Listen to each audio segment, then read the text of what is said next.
Comenzamos con las definiciones. Partimos de una función que está definida en el intervalo -L, L, donde L es cualquier número real.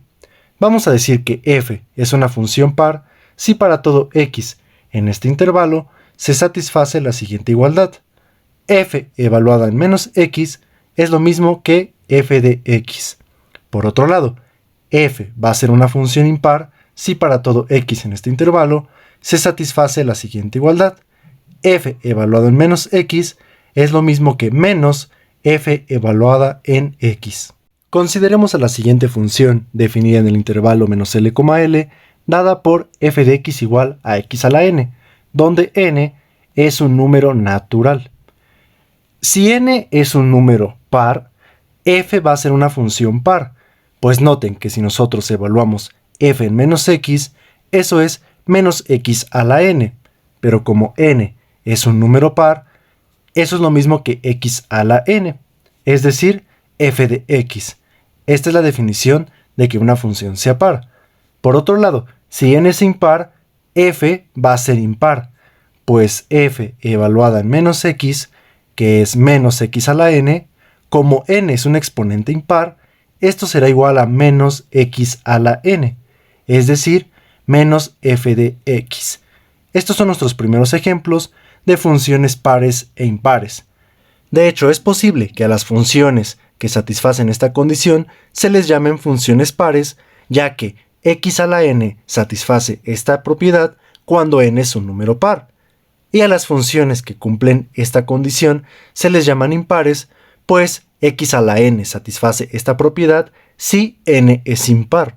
En un video anterior ya usamos que el coseno de menos x es lo mismo que el coseno de x, y que el seno de menos x es igual al menos seno de x. Eso me prueba que si yo considero la función f como el coseno de x, esta función es par, pues satisface la condición de que una función sea par. En cambio, si consideramos como f al seno de x, esta función es impar, pues satisface la propiedad de las funciones impares. En este punto es importante aclarar que hay funciones que no son pares ni impares. Por ejemplo, si ustedes consideran como f a la función exponencial, pueden comprobar que esta no satisface ninguna de las dos condiciones para ser o una función par o una función impar. Una vez aprendido el concepto de función par y de función impar, vamos a ver algunas propiedades sobre las operaciones entre funciones pares e impares. Esas son las siguientes 5 propiedades. La primera me dice que si yo considero el producto de dos funciones pares, eso va a volver a ser una función par. La segunda me dice que el producto de dos funciones impares es una función par. La tercera me dice que si yo considero el producto de una función par y una función impar, eso resulta una función impar. Y la 4 y la 5 me dicen que la suma o la resta de dos funciones pares es una función par, mientras que la suma o resta de dos funciones impares es una función par. Estas propiedades serán muy importantes más adelante cuando consideremos las series de Fourier de senos y cosenos.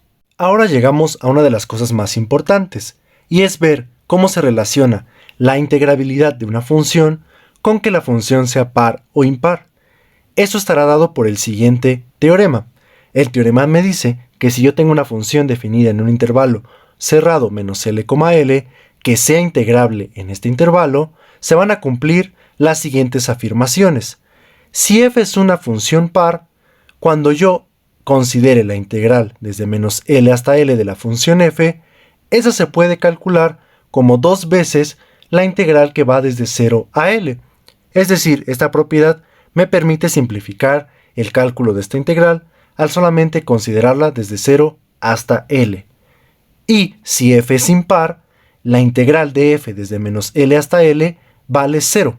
Esta es la propiedad más importante, pues me permite ahorrarme muchos cálculos si considero la integral de una función impar en un intervalo de este estilo. Vamos a demostrar la segunda afirmación. La primera se quedará para ustedes. Para ello, supongamos que f es una función impar y vamos a probar que esta integral debe de valer 0. Para eso voy a utilizar propiedades de la integral. La integral desde menos L hasta L se puede ver como la suma de la integral que va desde menos L hasta 0 más la integral que va de 0 hasta L. Vamos a concentrarnos en solamente esta integral. Vamos a hacer un cambio de variable. Menos y igual a x. Si eso sucede, el diferencial de x es igual a menos el diferencial de y. Por tanto, esta integral se va a cambiar a menos la integral que va desde L hasta 0 de f de menos y de y. Esto es, pues, si x vale menos L, pues y valdrá L. Y si x vale 0, pues y también valdrá 0. Este menos es el que proporciona el diferencial de y x lo tuve que cambiar por menos y. Aquí es donde utilizaremos nuestra hipótesis. Nuestra única hipótesis es que f es una función impar. Por tanto, f de menos y es igual a menos f de y. Este signo menos con este signo menos se vuelve un más y así esta integral es igual a la integral que va desde L hasta 0 de f de y. Como dijimos, la integral que va desde menos L a L se puede ver como la suma de estas dos integrales. Aquí es donde hacemos el cambio. Acabamos de comprobar que esta integral es igual a esta. Ahora, voy a invertir los límites de integración y recuerden que para eso tengo que considerar un signo menos. Ahora, ¿están de acuerdo que la integral que va desde 0 hasta L de f de y es igual que la integral que va desde L hasta 0 de f de x? Pues no importa qué letra ponga, es la misma integral. Si notan, aquí me queda la integral desde 0 hasta L menos la integral desde 0 hasta L. Por tanto, ya hemos comprobado que esta integral, si f es una función impar, siempre vale 0. Como un ejemplo de aplicación del teorema anterior, tenemos que la siguiente integral, sin la necesidad de hacer ningún cálculo, es igual a 0, pues la función seno a la 333 es una función impar. Todas estas propiedades serán utilizadas más adelante en nuestro curso de series de Fourier. Serán muy útiles a la hora de calcular las series de Fourier de funciones pares e impares.